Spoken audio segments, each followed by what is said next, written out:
10 മണിയോടുകൂടി തന്നെ വരാഹാവതാരം യജ്ഞശാലയിൽ പാരായണം ചെയ്യും. വരാഹമൂർത്തിയായിട്ട് ഭഗവാൻ അവതരിച്ച് ഹിരണ്യാക്ഷിനെ വധിച്ച് ഭൂമിയേറുന്ന മഹത്തായ കർമ്മമാണ്. ഇന്നത്തെ പ്രധാനപ്പെട്ട പൂജ ഭൂമി പൂജയാണ്. ഭൂമി പൂജയിൽ ആദ്യമായിട്ട് നമ്മൾ ഗൃഹശുദ്ധി ഉണ്ടാകാനായിട്ട് എല്ലാ ഭക്തജനങ്ങളും ഭൂമി പൂജയിൽ പൂർണ്ണമായി പങ്കെടുക്കണമെന്ന് അറിയിക്കുകയാണ്.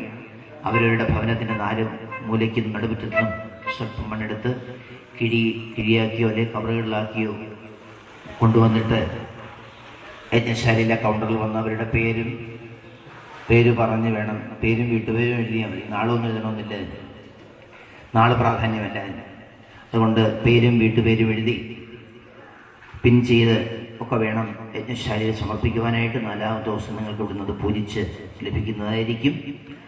ഈ ഈശ്വരീയമായ ചൈതന്യം, ആ ഒരു പോസിറ്റീവ് എനർജി വൈബ്രേഷൻ നമ്മുടെ ഭവനത്തിൽ ഉണ്ടാകുന്നതിനാണെന്ന് അറിയിച്ചു കൊള്ളുന്നു.